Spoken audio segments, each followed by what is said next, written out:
Hello and welcome to the 4th episode of Relax and Chill Storytime. I am your host, Prosciutto Fist, aka Pro, and I am so happy to have you. Feel free to game, study, or read along, or simply just sit back, relax, and enjoy this time to yourself. If you enjoy your time here, please like, comment, and subscribe below. Now let's begin. Chapter 4. Jonathan Harker's Journal continued. I awoke in my own bed.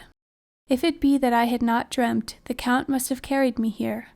I tried to satisfy myself on the subject, but could not arrive at any unquestionable result.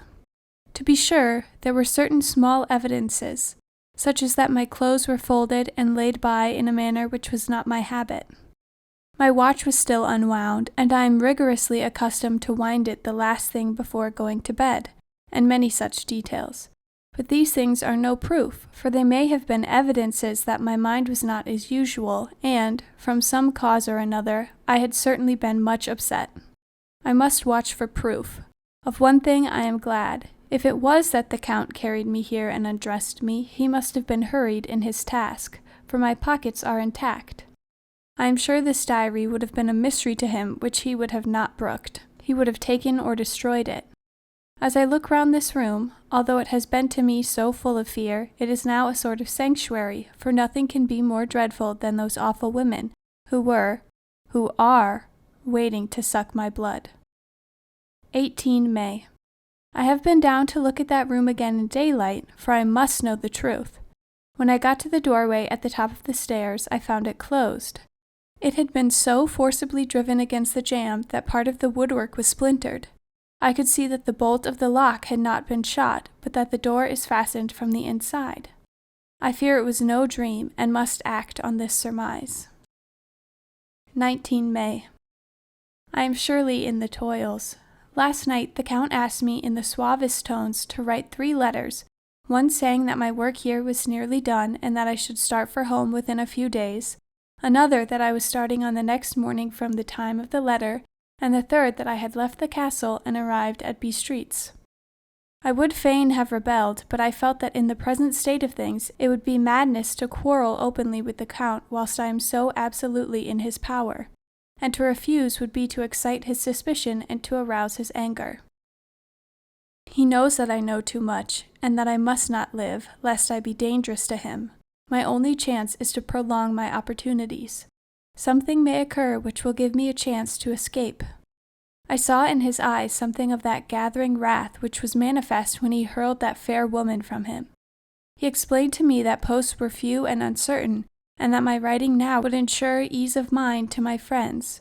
And he assured me with so much impressiveness that he would countermand the later letters, which would be held over at Bistritz until due time in case chance would admit of my prolonging my stay, that to oppose him would have been to create new suspicion. I therefore pretended to fall in with his views, and asked him what dates I should put on the letters. He calculated a minute, and then said, the first should be June 12th, the second June 19th, and the third June 29th. I know now the span of my life. God help me. 28 May. There is a chance of escape, or at any rate of being able to send word home. A band of Romani have come to the castle and are encamped in the courtyard. They are peculiar to this part of the world, though allied to other Romani all the world over. There are thousands of them in Hungary and Transylvania who are almost outside all law. They attach themselves as a rule to some great noble or boyar and call themselves by his name. They are fearless and without religion save superstition, and they talk only their own varieties of the Romani tongue. I shall write some letters home, and shall try to get them to have them posted. I have already spoken them through my window to begin acquaintanceship. They took their hats off and made obeisance and many signs, which, however, I could not understand any more than I could their spoken language. I have written the letters. Mina's is in shorthand, and I simply asked Mr. Hawkins to communicate with her. To her I have explained my situation, but without the horrors which I may only surmise. It would shock and frighten her to death were I to expose my heart to her. Should the letters not carry, then the Count shall not yet know my secret or the extent of my knowledge. Have given the letters. I threw them through the bars of my window with a gold piece and made what signs I could to have them posted. The man who took them pressed them to his heart and bowed, and then put them in his cap. I could do no more. I stole back to the study and began to read. As the Count did not come in, I have written here.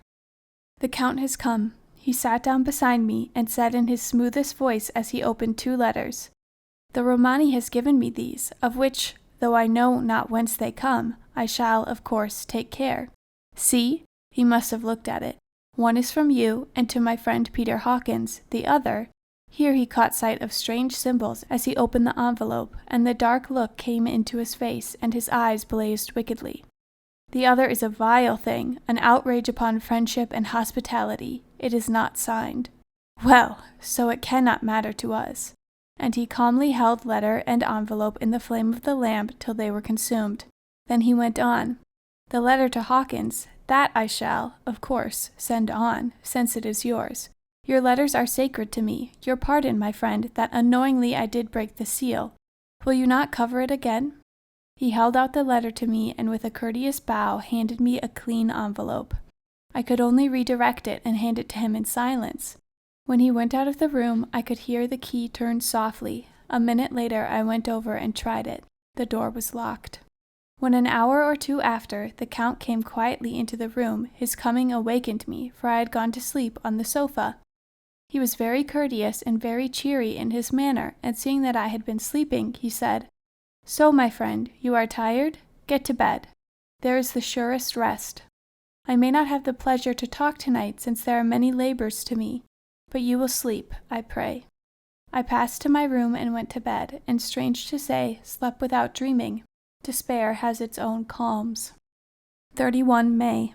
This morning when I woke up, I thought I would provide myself with some paper and envelopes from my bag and keep them in my pocket, so that I might write in case I should get an opportunity, but again a surprise, again a shock. Every scrap of paper was gone, and with it all my notes, my memoranda relating to the railways and travel, my letter of credit, in fact all that might be useful to me were I once outside the castle. I sat and pondered a while, and then some thought occurred to me, and I made search of my portmanteau and in the wardrobe where I had placed my clothes. The suit which I had traveled was gone, and also my overcoat and rug. I could find no trace of them anywhere. This looked like some new scheme of villainy. 17 June. This morning, as I was sitting on the edge of my bed, cudgelling my brains, I heard without a cracking of whips and pounding and scraping of horses' feet up the rocky path beyond the courtyard. With joy, I hurried to the window and saw drive into the yard 2 great leader wagons, each drawn by 8 sturdy horses, and at the head of each a pair of Slovak with his wide hat, great nail-studded belt, dirty sheepskin, and high boots. They had also their long staves in hand. I ran to the door, intending to descend and try to join them through the main hall, as I had thought that way might be opened for them. Again a shock. My door was fastened on the outside. Then I ran to the window and cried to them. They looked up at me stupidly and pointed, but just then the hetman of the Romani came out, and seeing them pointing to my window, said something, at which they laughed. Henceforth no effort of mine, no piteous cry or agonized entreaty would make them even look at me. They resolutely turned away. Their leader wagons contained great square boxes with handles of thick rope. These were evidently empty by the ease with which the Slovaks handled them, and by their resonance as they were roughly moved. When they were all unloaded and packed in a great heap in one corner of the yard, the Slovaks were given some money by the Romani, and spitting on it for luck, lazily went each to his horse's head. Shortly afterwards, I heard the cracking of their whips die away in the distance. 24 June, before morning. Last night the Count left me early and locked himself into his own room. As soon as I dared, I ran up to the winding stair and looked out of the window, which opened south. I thought I would watch for the Count, for there is something going on. The Romani are quartered somewhere in the castle and are doing work of some kind. I know it, for now and then I hear a far-away muffled sound as of mattock and spade, and whatever it is, it must be the end of some ruthless villainy. I had been at the window somewhat less than half an hour when I saw something coming out of the Count's window. I drew back and watched carefully and saw the whole man emerge. It was a new shock to me to find that he had on the suit of clothes which I had worn whilst traveling here, and slung over his shoulder the terrible bag which I had seen the women take away. There could be no doubt as to his quest, and in my garb, too. This, then, is his new scheme of evil, that he will allow others to see me as they think, so that he may both leave the evidence that I have been seen in the towns or villages posting my own letters, and that any wickedness which he may do shall by the local people be attributed to me. It makes me rage to think that this can go on, and whilst I am shut up here, a veritable prisoner, but without that protection of the law which is even a criminal's right and consolation. I thought I would watch for the Count's return, and for a long time sat doggedly at the window. Then I began to notice that there were some quaint little specks floating in the rays of the moonlight. They were like the tiniest grains of dust, and they whirled around and gathered in clusters in a nebulous sort of way. I watched them with a sense of soothing, and a sort of calm stole over me. I leaned back in the embrasure in a more comfortable position, so that I could enjoy more fully the aerial gambolling. Something made me start up, a low, piteous howling of dogs somewhere far below in the valley which was hidden from my sight. Louder it seemed to ring in my ears, and the floating motes of dust to take new shapes to the sounds as they danced in the moonlight. I felt myself struggling to awake to some call of my instincts, nay, my very soul was struggling, and my half-remembered sensibilities were striving to answer the call. I was becoming hypnotized. Quicker and quicker danced the dust. The moonbeams seemed to quiver as they went by me into the mass of the gloom beyond. More and more they gathered till they seemed to take dim phantom shapes. And then I started, broad awake and in full possession of my senses, and ran, screaming from the place. The phantom shapes which were becoming gradually materialized from the moonbeams were those of the 3 ghostly women to whom I was doomed. I fled and felt somewhat safer in my own room, where there was no moonlight and where the lamp was burning brightly. When a couple of hours had passed, I heard something stirring in the Count's room, something like a sharp wail quickly suppressed. And then there was silence, deep, awful silence, which chilled me. With a beating heart, I tried the door, but I was locked in my prison and could do nothing. I sat down and simply cried. As I sat, I heard the sound in the courtyard without, the agonized cry of a woman. I rushed to the window and throwing it up, peered out between the bars. There, indeed, was a woman with disheveled hair holding her hands over her heart as one distressed with running. She was leaning against a corner of the gateway. When she saw my face at the window, she threw herself forward and shouted in a voice laden with menace, "Monster, give me my child!" She threw herself on her knees and, raising up her hands, cried the same words in tones which wrung my heart. Then she tore her hair and beat her breast and abandoned herself to all the violences of extravagant emotion. Finally she threw herself forward, and though I could not see her, I could hear the beating of her naked hands against the door. Somewhere high overhead, probably on the tower, I heard the voice of the Count calling in his harsh metallic whisper. His call seemed to be answered from far and wide by the howling of wolves. Before many minutes had passed, a pack of them poured, like a pent-up dam when liberated, through the wide entrance into the courtyard. There was no cry from the woman, and the howling of the wolves was but short. Before long, they streamed away singly, licking their lips. I could not pity her, for I knew now what had become of her child, and she was better dead. What shall I do? What can I do? How can I escape from this dreadful thing of night and gloom and fear? 25 June, morning. No man knows till he has suffered from the night how sweet and how dear to his heart and eye the morning can be. When the sun grew so high this morning that it struck the top of the great gateway opposite my window, the high spot which it touched seemed to me as if the dove from the ark had lighted there. My fear fell from me as if it had been a vaporous garment which dissolved in the warmth. I must take action of some sort whilst the courage of the day is upon me. Last night one of my post-dated letters went to post, the first of that fatal series which is to blot out the very traces of my existence from the earth. Let me not think of it. Action! It has always been at night time that I have been molested or threatened or in some way in danger or fear. I have not yet seen the Count in daylight. Can it be that he sleeps when others wake? That he may be awake whilst they sleep? If I could only get into his room! But there is no possible way, the door is always locked, no way for me. Yes, there is a way, if one who dares to take it. Where his body has gone, why may not another body go?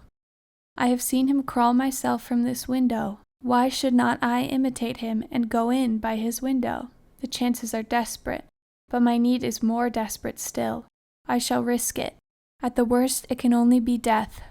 And a man's death is not a calf's, and the dreaded hereafter may still be open to me. God help me in my task. Goodbye, Mina, if I fail. Goodbye, my faithful friend and second father. Goodbye all, and last of all, Mina. Same day, later. I have made the effort, and God, helping me, have come safely back to this room. I must put down every detail in order. I went whilst my courage was fresh straight to the window on the south side, and at once got outside on the narrow ledge of stone which runs across the building on this side. The stones are big and roughly cut, and the mortar has by process of time been washed away between them. I took off my boots and ventured out on the desperate way. I looked down once so as to make sure that a sudden glimpse of the awful depth would not overcome me, but after that kept my eyes away from it. I knew pretty well the direction and distance of the Count's window, and made for it as well as I could, having regard to the opportunities available. I did not feel dizzy. I suppose I was too excited, and the time seemed ridiculously short till I found myself standing on the window-sill and trying to raise up the sash. I was filled with agitation, however, when I bent down and slid feet foremost in through the window. Then I looked around for the Count, but with surprise and gladness made a discovery. The room was empty. It was barely furnished with odd things which seemed to have never been used. The furniture was something the same style as that in the south rooms, and was covered with dust. I looked for the key, but it was not in the lock, and I could not find it anywhere. The only thing I found was a great heap of gold in one corner, gold of all kinds, Roman and British and Austrian and Hungarian and Greek and Turkish money, covered with a film of dust as though it had lain long in the ground. None of it that I noticed was less than 300 years old. There were also chains and ornaments, some jeweled, but all of them old and stained. At the corner of the room was a heavy door. I tried it, for since I could not find the key of the room or the key of the outer door, which was the main object of my search, I must make further examination, or all my efforts would be in vain. It was open, and led through a stone passageway to a circular stairway which went steeply down. I descended, minding carefully where I went, for the stairs were dark, being only lit by loopholes in the heavy masonry. At the bottom there was a dark tunnel-like passage through which came a deathly, sickly odor, the odor of old earth newly turned. As I went through the passage, the smell grew closer and heavier. At last I pulled open a heavy door which stood ajar and found myself in an old ruined chapel which had evidently been used as a graveyard. The roof was broken, and in 2 places were steps leading to vaults, but the ground had recently been dug over, and the earth placed in great wooden boxes, manifestly those which had been brought in by the Slovaks. There was nobody about, and I made search for any further outlet, but there was none. Then I went over every inch of the ground, so as not to lose a chance. I went down even to the vaults where the dim light struggled, although to do so was a dread to my very soul. In 2 of these I went, but saw nothing except fragments of old coffins and piles of dust. In the 3rd, however, I made a discovery. There, in one of the great boxes, of which there were 50 in all, on a pile of newly dug earth, lay the Count. He was either dead or asleep, I could not say which, for the eyes were open and stony, but with the glassiness of death, and the cheeks had the warmth of life through all their pallor. The lips were as red as ever, but there was no sign of movement, no pulse, no breath, no beating of the heart. I bent over him and tried to find any sign of life, but in vain, for the earthy smell would have passed away in a few hours. By the side of the box was its cover, pierced with holes here and there. I thought he might have the keys on him, but when I went to search, I saw the dead eyes, and in them, dead though they were, such a look of hate, though unconscious of me or my presence, that I fled from the place, and leaving the Count's room by the window, crawled up again the castle wall, regaining my room, and threw myself panting upon the bed, and tried to think. 29 June. Today is the day of my last letter, and the Count has taken steps to prove that it was genuine, for again I saw him leave the castle by the same window and in my clothes. As he went down the wall, lizard fashion, I wished I had a gun or some lethal weapon that I might destroy him. But I fear that no weapon wrought alone by man's hand would have any effect on him. I dared not wait to see him return, for I feared to see those weird sisters. I came back to the library and read there till I fell asleep.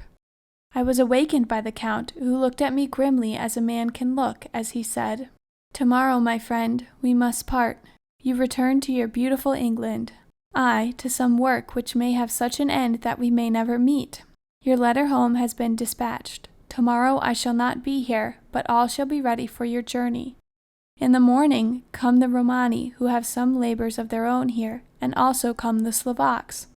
When they have gone, my carriage shall come for you, and shall bear you to the Borgo Pass to meet the diligence from Bukovina to Bistritz. But I am in hopes that I shall see more of you at Castle Dracula." I suspected him, and determined to test his sincerity. Sincerity! It seems like a profanation of the word to write it in connection with such a monster. So I asked him point blank, "Why may I not go tonight?" "Because, dear sir, my coachman and horses are away on a mission." "But I would walk with pleasure. I want to get away at once."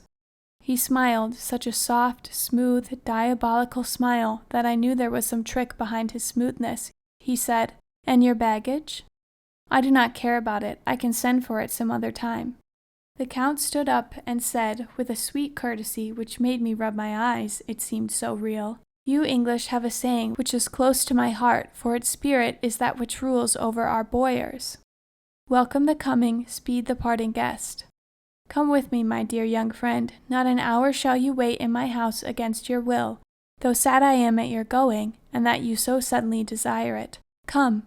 With a stately gravity, he, with the lamp, preceded me down the stairs and along the hall. Suddenly he stopped. "Hark!" Close at hand came the howling of many wolves. It was almost as if the sound sprang up at the rising of his hand, just as the music of a great orchestra seems to leap under the baton of the conductor. After a pause of a moment, he proceeded, in his stately way, to the door, drew back the ponderous bolts, unhooked the heavy chains, and began to draw it open. To my intense astonishment, I saw that it was unlocked. Suspiciously, I looked all around, but could see no key of any kind. As the door began to open, the howling of the wolves without grew louder and angrier. Their red jaws, with champing teeth, and their blunt-clawed feet as they leaped, came in through the opening door. I knew then that to struggle at the moment against the Count was useless. With such allies as these at his command, I could do nothing. But still the door continued to slowly open, and only the Count's body stood in the gap. Suddenly it struck me that this might be the moment and the means of my doom. I was to be given to the wolves, and at my own instigation. There was a diabolical wickedness in the idea great enough for the Count, and as a last chance I cried out, "Shut the door, I shall wait till morning," and covered my face with my hands to hide my tears of bitter disappointment. With one sweep of his powerful arm, the Count threw the door shut, and the great bolts clanged and echoed through the hall as they shot back into their places. In silence we returned to the library, and after a minute or two I went to my own room. The last I saw of Count Dracula was his kissing his hand to me, with a red light of triumph in his eyes, and with a smile that Judas in hell might be proud of. When I was in my room and about to lie down, I thought I heard a whispering at my door. I went to it softly and listened. Unless my ears deceived me, I heard the voice of the Count. "Back, back, to your own place. Your time is not yet come. Wait. Have patience. Tonight is mine, tomorrow night is yours." There was a low, sweet ripple of laughter, and in a rage I threw open the door and saw without the three terrible women licking their lips. As I appeared, they all joined in a horrible laugh and ran away. I came back to my room and threw myself on my knees. It is then so near the end? Tomorrow, tomorrow. Lord help me and those to whom I am dear. 30 June, morning. These may be the last words I ever write in this diary. I slept till just before the dawn, and when I awoke threw myself on my knees, for I determined that if death came, he should find me ready. At last, when I felt that subtle change in the air and knew that morning had come, then came the welcome cockcrow, and I felt that I was safe. With a glad heart, I opened my door and ran down the hall. I had seen that the door was unlocked, and now escape was before me. With hands that trembled with eagerness, I unhooked the chains and drew back the massive bolts. But the door would not move. Despair seized me. I pulled and pulled at the door and shook it till, massive as it was, it rattled in its casement. I could see the bolt shot. It had been locked after I left the Count. Then a wild desire took me to obtain that key at any risk, and I determined then and there to scale the wall again and gain the Count's room. He might kill me, but death now seemed the happier choice of evils. Without a pause, I rushed up to the east window and scrambled down the wall as before into the Count's room. It was empty, but that was as I expected. I could not see a key anywhere, but the heap of gold remained. I went through the door in the corner and down the winding stair and along the dark passage to the old chapel. I knew now well enough where I would find the monster I sought. The great box was in the same place, close against the wall, but the lid was laid on it, not fastened down, but with the nails ready in their places to be hammered home. I knew I must reach the body for the key, so I raised the lid and laid it back against the wall. And then I saw something which filled my very soul with horror. There lay the Count, but looking as if his youth had been half renewed, for the white hair and mustache were changed to a dark iron gray. The cheeks were fuller, and the white skin seemed ruby red underneath. The mouth was redder than ever, for on the lips were gouts of fresh blood, which trickled from the corners of the mouth and ran over the chin and neck. Even the deep, burning eyes seemed set among swollen flesh, for the lids and pouches underneath were bloated. It seemed as if the whole awful creature were simply gorged with blood. He lay like a filthy leech, exhausted with his repletion. I shuddered as I bent over to touch him, and every sense in me revolted at the contact. But I had to search, or I was lost. The coming night might see my own body a banquet in a similar way to those horrid three. I felt all over the body, but no sign could I find of the key. Then I stopped and looked at the Count. There was a mocking smile on the bloated face which seemed to drive me mad. This was the being I was helping to transfer to London, where, perhaps for centuries to come, he might, amongst its teeming millions, satiate his lust for blood, and create a new and ever-widening circle of semi-demons to batten on the helpless. The very thought drove me mad. A terrible desire came upon me to rid the world of such a monster. There was no lethal weapon at hand, but I seized a shovel which the workmen had been using to fill the cases, and lifting it high, struck, with the edge downward, at the hateful face. But as I did so, the head turned, and the eyes fell upon me with all their blaze of basilisk horror. The sight seemed to paralyze me, and the shovel turned in my hand and glanced from the face, merely making a deep gash above the forehead. The shovel fell from my hand across the box, and as I pulled it away, the flange of the blade caught the edge of the lid, which fell over again, and hid the horrid thing from my sight. The last glimpse I had was of the bloated face, blood-stained and fixed with a grin of malice which would have held its own in the nethermost hell. I thought and thought what should be my next move, but my brain seemed on fire, and I waited with a despairing feeling growing over me. As I waited, I heard in the distance a Romani song sung by merry voices coming closer, and through their song, the rolling of heavy wheels and cracking of whips. The Romani and the Slovaks of whom the Count had spoken were coming. With a last look around at the box, which contained the vile body, I ran from the place and gained the Count's room, determined to rush out at the moment the door should be opened.